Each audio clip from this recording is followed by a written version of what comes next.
Ուրեմն խոսենք կպչուն մտքերի մասին։ Ինչ են այդ կպչուն մտքերը։ Ընդհանրապես միտքը այնպիսի մի բան է, որ ընդհանրապես չի կպչում։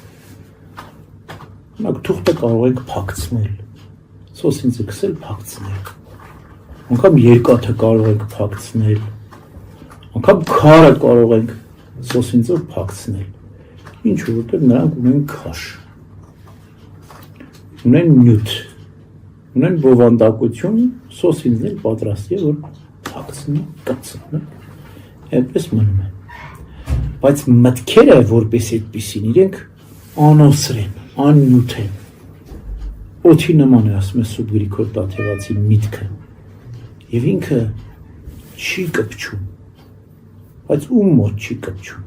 Օրինակ երեխաների մոտ ընդհանրապես միտքը չի կպչում։ Իրենք մտքի մեջ ոչ մի բան չեն պահում։ Հիշողությունն էլ է թույլ, տեսեք։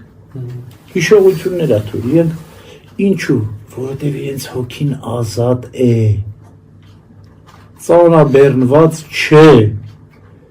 Ինչին է կպտում, միտքը մտքին չի կպտում, միտքը հոգուն է կպտում, մտքը սրտին է կպտում։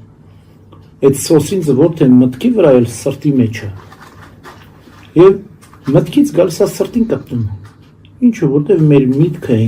մեր հոգին այնքան ծանրաբեռնված է, տարբեր բաներով ծանրաբեռնված։ Տարբեր երեսնարով կարող է կպտնել մտքերը մեզ։ Երբ որ մարդը դեռևս հավատքի դարձի չի եկել, հա, չարիքների անօրենությունների մեջ է, կարծես թե իրեն թվում է անհոգ կյանքով է ապրում, հա,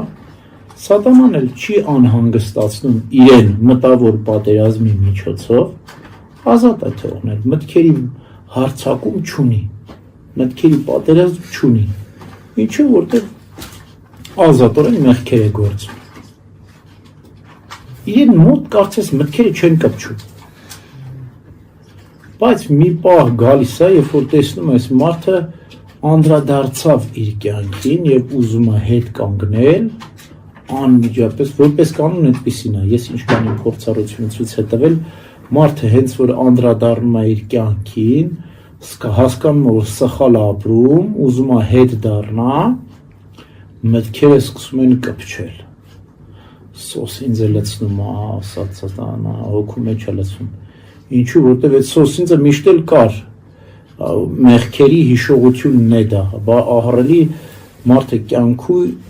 ենթագիտակցություն ու հիշողություն կուտակված բաներում է այստեղ հոգու մեջ։ Քանի դեռ չի անդրադարձել մեղքին, միտքը թրջում է։ Ինքը գիտի անմահ մեղավոր կլինի, անմահ մեղավոր սատանան ամենակ։ Չի լինում այդպես։ Դրա համար երբ Ադամը մեղքը գործեց, անմիջապես կյանքի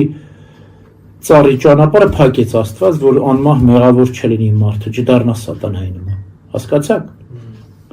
Այդպես էլ մարդը ինքնին անմահ մեղավոր է թվում, թրջում է։ Բայց սատանան ասում է դե արի։ Դու ուրեմն չես ուզում ինձ ենթարկվես, հիմա նենց սոսինձը կքսեմ կկպչեն մտքերդ։ Եվ անմիջապես ծանրանում է մարդու կյանքը։ Մտքերը սկսում են կպչել։ Տարբեր մարդու մոտ տարբեր տեսակի է լինում այդ սոսինձը։ Ամեն մարդու յուրովի սոսինձ է քսում չարը։ Մեկին, օրինակ, այդքան մեղքերի հետ հակումներ չունի, այդքան գայթակղությունների մեղքերի հետ չունի, բայց ունի հոգսեր։ Ունի սրտում վիրավորանքներ, հա, որ չի կարողանում այդ հոգսերն ու վիրավորանքները հաղթահարել։ Մեղքերի մեջ այդքան չի ինքը, բայց ունի հպարտություն, որ դառնում է իր սոսինձը։ Այդ մտքերը վերևից գալիս են, իր վիրավորանքները, իր հոգսերը հիշում է ու պատրաստի սոսինձը կպավ։ Ուրեմն ո՞նց անենք, որ չկպնի։ Հոգսերը պիտի թեթևացնենք, ինչ է ասում, վաղ օրվա համար հոգս մի արեք։ Ամեն ինչ հանձնեք Տիրոջ։ Մաքրի քո հոգին հիշողություններից, տպավորություններից,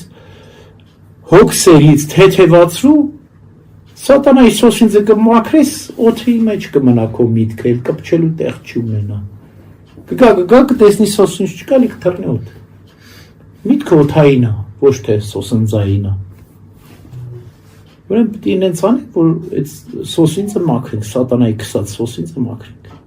Ուրեմն մենք պետք է վերաիմաստավորենք մեր ամբողջ կյանքը, խորապես զղջանք, արտասվենք, խոստովանենք, մաքրվենք, լրիվ մաքրվենք, այդ ամբողջ աղբը մեր միջից կհանենք, կլինենք երեխայի նման։ Ինչքան էլ միտքը չի կպչի։ Ոնց եկելն ես գնա, ինքն իր երջանկությունը կունենա։ Շատ անգամ ես ասում եմ ձեզ հիմարի տեղ դրեք։ Երեխան մեծ թվում է հիմար չէ, բայց ինքը եկան իմաստուն է։